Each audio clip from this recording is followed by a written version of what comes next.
Well, as most parents know, when their children grow up, friends and social groups play an increasingly important role in their lives. Statistics have shown, for example, 55% of teens say they use drugs because they felt pressured by their friends.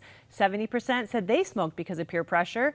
And 23% of teen girls and 33% of teen boys say they felt pressured by their social groups to have sex. The list goes on and on. So how does a parent protect kids from these unwelcome social influences?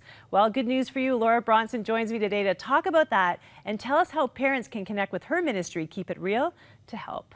Thank you for joining us. Yeah, thanks for having me. That is such a real concern. I remember, the social influences on my life, some for the positive and some not so positive. Yeah. So, I mean, that's so real. It's all around us. And you, like parents, you can't be with your kids all the time, and you certainly can't police your kids all the time. Can't be overprotective. Because they've got to learn, right, Yeah. to say yes and no and how to deal with that pressure. So how do you help kids? What is your advice to parents on how to protect their kids? Yeah, well, I feel like giving them a bit of freedom, that's actually good. Sometimes parents want to hold their child's hand and just, watch their every move. But what happens if you give a little bit of trust?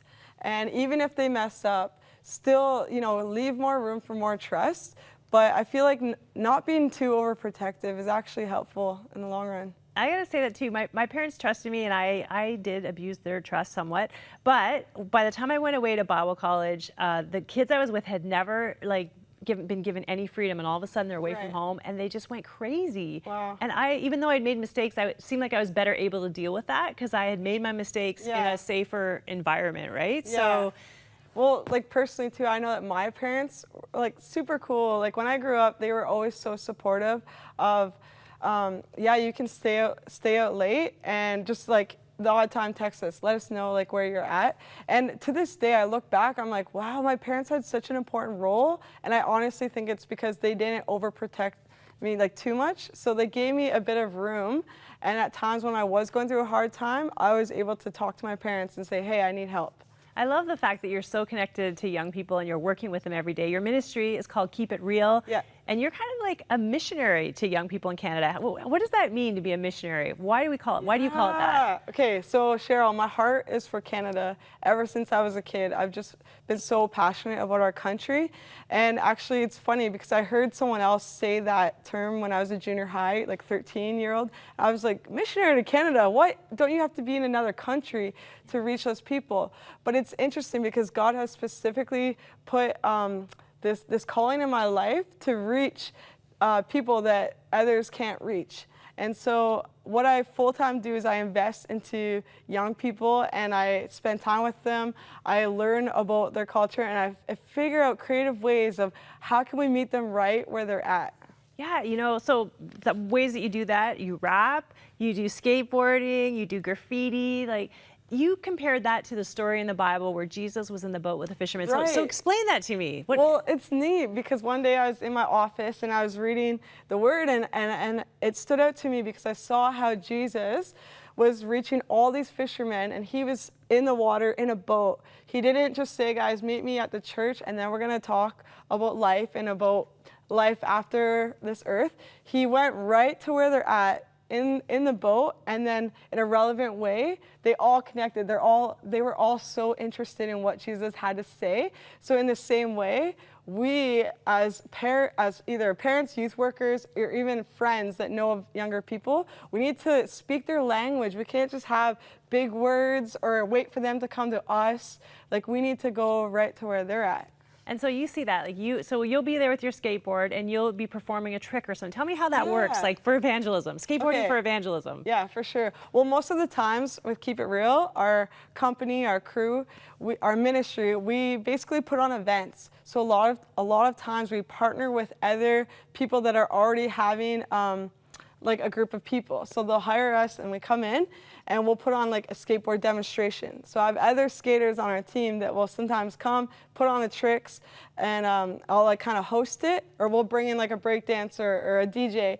And we kind of make church cool and fun. And sometimes we're not only in a church, we could be somewhere else too to put on these events. So through the events, people, young people are bringing out friends, then they're bringing out friends, and it builds up hype. Later on, more people want to come, and it's neat. I love it. And you have to raise your own support. Part of this is that you have to live by faith. And totally. You're like a young person having to raise your own support. So how hard is that to like trust God for that money to live? Well, to tell you the truth, sometimes it can be tricky because it is such a job that is so out of the box. Like, it's so unique what I'm doing that I have to create creative ways of how to bring in income.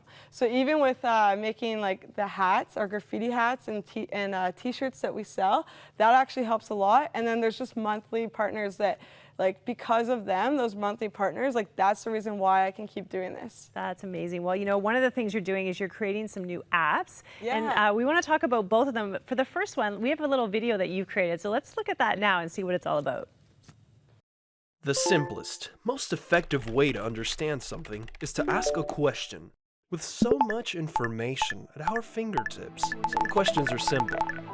How far is it to the beach? Who invented the internet? Which phone should I buy? Why is my snot green? But then, there are those questions that are more difficult. Is God actually with me? Why do bad things happen if God loves us? How can I not stress about my future?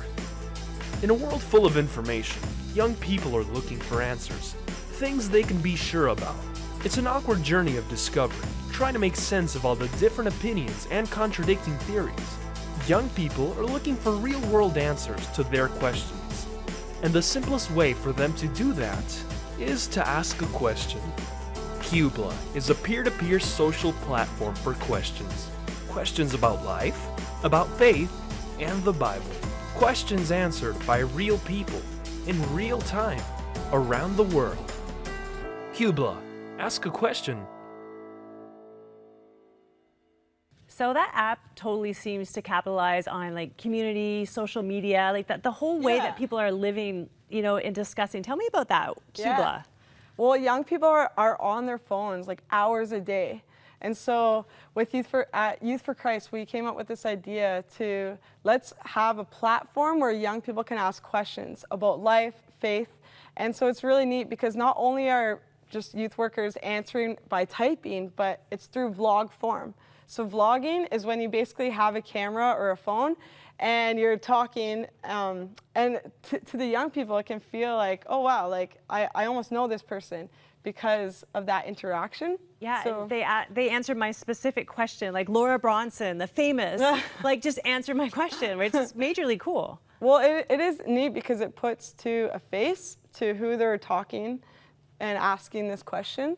And so I feel like so many times teenagers have all these questions deep down, but they're too afraid to ask. They're maybe not gonna ask someone at their church that they know because they're afraid, like, what are they gonna think of me? But for some reason online, it's like this way to chat through like what you're really thinking. So it's kind of neat. It's still pretty new. We're figuring it out. And so far a lot of young people are downloading the app and we're really pumped. Okay, so that's Q-BLA. Yeah, QBLA. Yeah. Okay, people are looking for it. And then your other app is for Keep It Real. What is that? Yeah, so with Keep It Real, it hasn't launched yet, but it will be soon. Basically, we're gonna bring young people behind the scenes into what we're doing, and we're gonna give other people more of a chance to get more involved with Keep It Real. So I love stay it. tuned. That's so cool. And one of the things I love, you just have so much confidence and life in you. And you were part of the Josiah Team. Yeah. And you went to talk to 72 MPs in Ottawa. Like that takes a lot of like chutzpah, I think. Yeah. Tell me what that was like. Like life-changing, forever life-changing. My heart like burns for Canada so much more. Like basically I started preaching all these messages about like Esther going before the king, Daniel going before the king, David and Saul, like all these things. And then after a while I found out about this opportunity, got invited to go to Parliament with a team of Josiah. So there's about 15, 20 of us, and we would all do our research together about what are some key issues in Canada, how can we help. And as we all went to Parliament Hill for a full week, through My Canada, we basically got to encourage, pray, honor. Like honor is so huge and key. And during those moments, I just learned so much about not only just the issues, but how like the average person can help and how we can all pray for our leaders, how we can all actually speak up for issues. Like, that was one thing. Before I thought, who am I? I can't say stuff. But God started to teach me through this team that there's actually, our leaders in Canada, we have freedom. People want, like, they want to hear from us, right? Yeah. So it was powerful. I love that. Okay, just give me a quick example of some of the issues that you wanted to talk to our leaders about.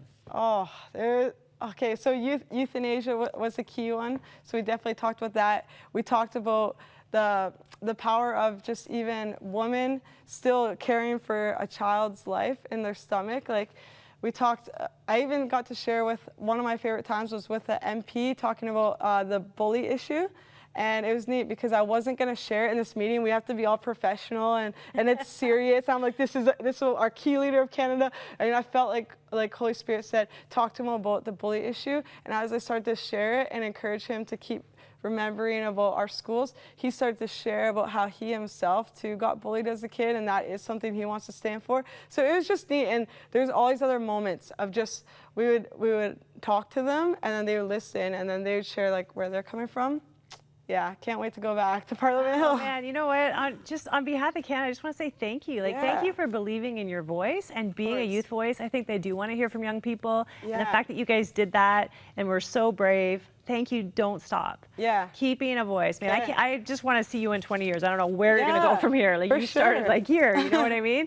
Thanks for all you're doing. Thanks for being a missionary and telling us about your work. If people want to connect with you, where do they go? Yeah, www.ikeepitreal.ca. That's our website. And they could maybe even support you there? Yeah, for sure. If they want to. Donation link. Yeah. Love it. Thanks so much. Thanks, Cheryl. We'll be right back.